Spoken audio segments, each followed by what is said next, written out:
Nearly everyone knows or has heard of Amelia Earhart, the aviation pioneer who was the first female to fly solo across the Atlantic Ocean. Well, on today's episode, we're going to share with you Amelia's and other early women aviators' connection to Cleveland, Ohio. This includes the inaugural National Women's Air Derby and the start of the 99s Club, both in 1929.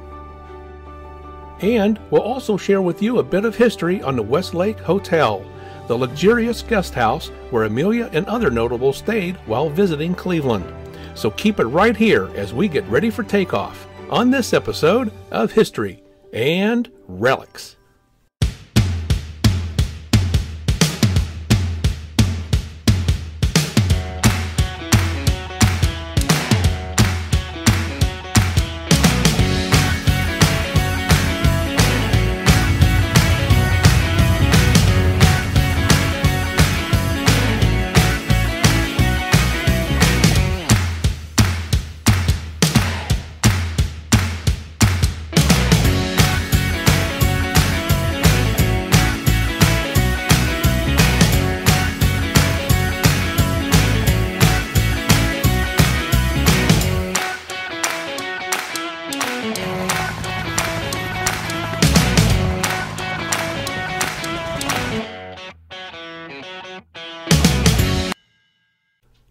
In the late 1920s through 1930s, almost all roads in aviation led to Cleveland, Ohio, as it was here where the national air races made their home. The 1920s also ushered in a new era of liberation for women, immediately following World War I. Women achieved the right to vote, flappers pushed the barriers and forever changed women's fashion, and new work opportunities were available to women. The aftermath of World War I also provided a new passion for aviation, creating a surplus of affordable aircraft and trained pilots. Barnstormers flew incredibly low in open fields, racing past barns, leaving spectators cheering and in awe. In 1929, Cleveland hosted its first national air race, which featured such notable male pilots as Jimmy Doolittle, Eddie Rickenbacker, and Charles Lindbergh. However, Cleveland's itinerary also included the inaugural National Women's Air Derby, although many journalists referred to it as the Powder Puff Derby, after it was first coined that by Will Rogers. Over 9 days and 2,800 miles, the best women aviators in the nation competed in a cross-country race from Santa Monica, California to Cleveland, Ohio. Throughout the race, the aviators dealt with vast deserts and high mountain peaks, stopping overnight in several cities before reaching their final destination. The show also featured close course races around pylons, multiple men's cross-country races, airplane displays, blimps, aerial acrobatics, and an appearance by Charles Lindbergh. Ticket prices were just $2, and on opening day, over 300,000 people showed up for the festivities. Women joined the craze of becoming wing walkers, daredevils, and stunt flyers. Gladys Roy and Ivan Unger played a pretend game of tennis on top of their flying plane. Others jumped from parachutes or hung from the wheels of the aircraft. Not all women aviators were risk takers, though. Some made a living as demonstrators of commercial aircraft. Showcasing how easy it was to fly and how safe it was to do so, these women proved aviation wasn't just for performers, but for business as well. Each woman pilot was required to have a flying license, logged in 100 hours of solo flying, with a quarter of that being cross-country flying. They also had to carry a gallon of water and enough food to last 3 days. As for their planes, the aircraft had to have horsepower, quote-unquote, appropriate for a woman. Opal Kunz's 300 horsepower Travel Air was deemed too fast for a woman to fly, even though she owned it and flew it. So she had to find another less powerful plane to race. Aviators included Amelia Earhart, Ruth Elder, Florence Poncho Barnes, Louise Thadden, Marvel Crossan, Ruth Nichols, Bobby Trout, Elizabeth Foltz, and Jessie Chubby Keith Miller, just to name a few. The pistol shot that started the race on August 18, 1929, was fired in Cleveland, relayed by radio, and carried over loudspeakers to the race's starting location at Clover Field in Santa Monica, California, then signaled to each woman by an official starter with the lowering of a flag. The women took off in 1 to 2 minute intervals, with groups of planes following that carried race officials and the press. Mechanical troubles, sabotage, curious spectators, lack of sleep, and sickness were all hazards the women had to face. The majority of the ladies were flying in open cockpit planes, bearing the full heat and dust during flight. Navigation tools were limited to looking for landmarks, following road maps, and flying along rail lines.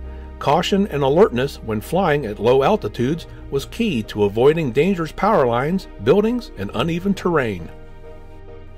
On August 26th, after flying 2,800 miles, Louise Thadden was first to cross the finish line in Cleveland, after flying over Cincinnati and Columbus.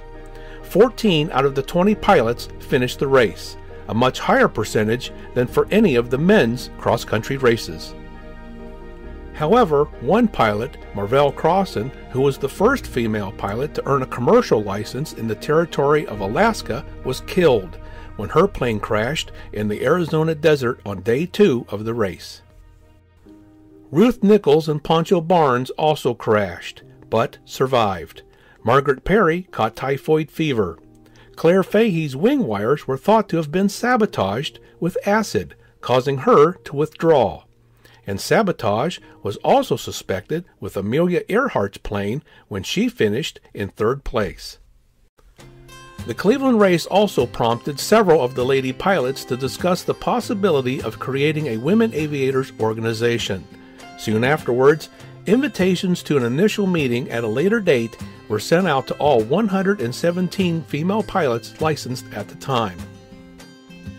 The first organizational meeting was scheduled for November 2, 1929, at Curtis Field on Long Island, New York, thus the start of the 99s Club.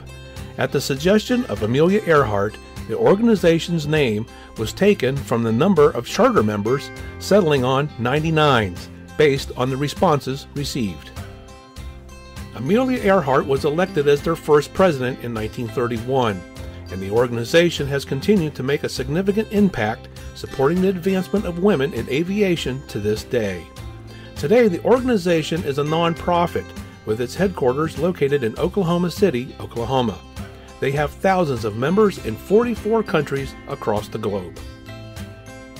Also in 1931, Earhart was a guest in Akron, Ohio, for the launching of the airship USS Akron, made by Goodyear Zeppelin.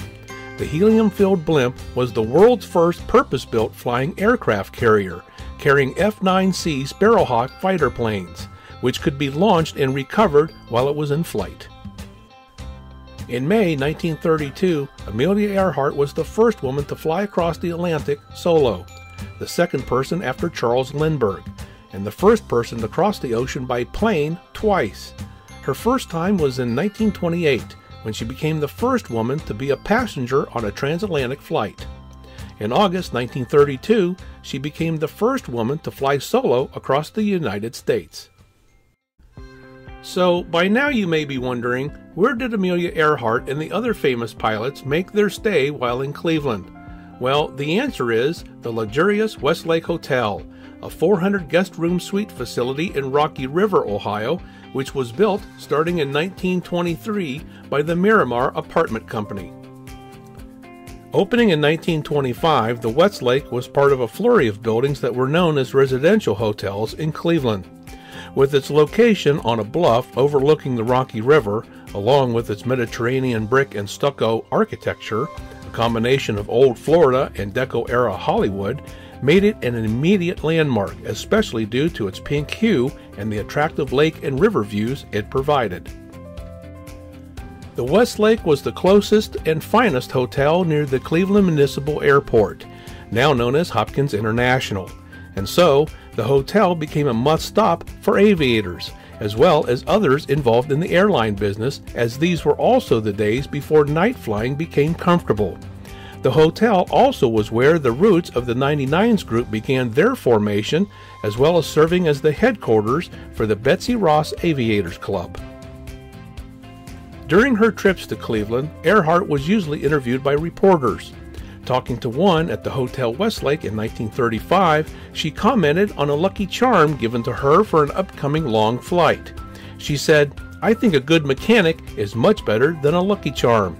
Other aviators who were said to have stayed here include Jimmy Doolittle, Wiley Post, and Charles Lindbergh. While occupants enjoying the hotel residence lifestyle might not have noticed, the Great Depression had its effect on tourism. The hotel owners defaulted and operated the place under receivership until it was sold to a committee of bondholders in 1935. By 1953, more and more guests were arriving in cars than on trains, so a double-deck parking garage was added. 9 years later, the magnificent building caught fire. An alarm went off about 6 a.m. on January 25, 1962, for a kitchen grease fire, and at 7:30 a.m. another alarm sounded on the roof. The hotel had long been deemed fireproof, and that may have been what limited the fire damage to the roof, which was destroyed. Water damage occurred throughout the building, though, and 175 residents, 160 of them permanent, were evacuated for several weeks. During the next 2 decades, the hotel slipped into disrepair, and the exterior turned a dingy pale gray. However, the hotel would soon receive a much-needed facelift, including exterior cosmetic work that brought back its original coral color, as well as updated plumbing, electrical, and other mechanical systems. Additionally, many of the rooms were expanded, and new penthouse-level rooms were added. The once luxurious hotel of the 1920s and 30s that drew Hollywood movie stars, famous aviators, and other high society dignitaries would soon only be a dreamy memory. The hotel changed with the times and became a 98-unit condominium complex in the 1980s, which was much more lucrative than hotel rooms. The condo units, which varied in size and went up to 3 bedrooms, ranged in price at that time from $75,000 to $250,000.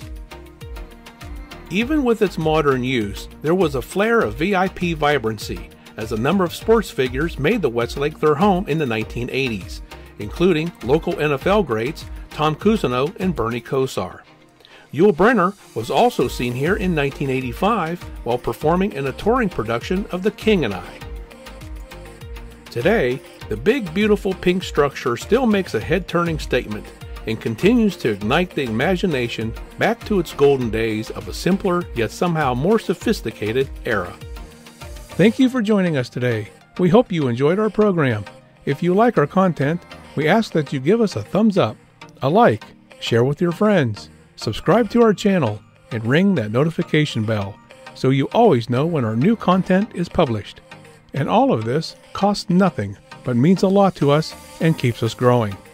You may also leave us a tip if you choose. The address is provided here on your screen, and a link is provided in the description area below.